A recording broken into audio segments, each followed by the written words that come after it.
Napikas bahin mga kapuso, subay sa gipahigayon nga 72nd GMA Thanksgiving Gala Night. Ato sa sayran, kasinatian sa usa sa mga napili nga red carpet correspondent kauban si partner Cecil. Kumusta sab ang iyang kasinatian didto, labi na nga hangtod karon pa dayong istoryahan gyud ang maong kalihukan. Tan-aw nato tipik sa atong pakighinabi kang Loufer De Leon. Trending ang mga pasabog ug bonggang dress ug suit sa mga kapuso stars nga misalmot sa ika-72nd GMA Thanksgiving Gala Night. Wa usab palabya sa GMA Regional TV team nga makasalmot sa enggrande'ng kalihukan.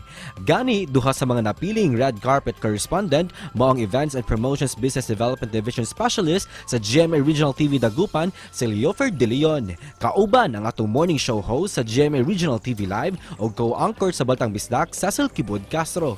Silang duha ang personal nga nakighinabi o miabi-abi sa mga mitambong sa may grand entrance. Si Loufer mipaambit sa iyang mga kasinatian kamayon sa mga pagpangandam sa mga kapuso stars, NCAA star players, executives o mga GMA Sparkle artists. I know they did everything possible to ensure they look their very best. It's a lot of pressure to walk on the red carpet. After all, with all the eyes on them, they really need to look at their best and wearing the right outfits, and they really have gone the extra mile by preparing weeks in advance with some of the most sought-after beauty experts, diba? To make their skin look radiant and camera ready. So, I asked several of them, talaga, they shared to me how meticulous and time-consuming the preparations they've done before they stepped on the red carpet, finally all glammed up. So, grabe ang kanilang paghahanda, Ms. Cecil. Tuyo ni ini nga makahipos og donasyon sa katukuran sa classroom sa Magallanes Elementary School sa Limasawa, Southern Leyte o sa programa sa Kapuso Foundation. Lakip sa makabenepisyo sa maong kalihukan ang mga biktima sa earthquake didto sa Abra. Mipaambit usab si Loufer sa iyang top 5 personal choice nga mi-stand out atul sa Gala Night.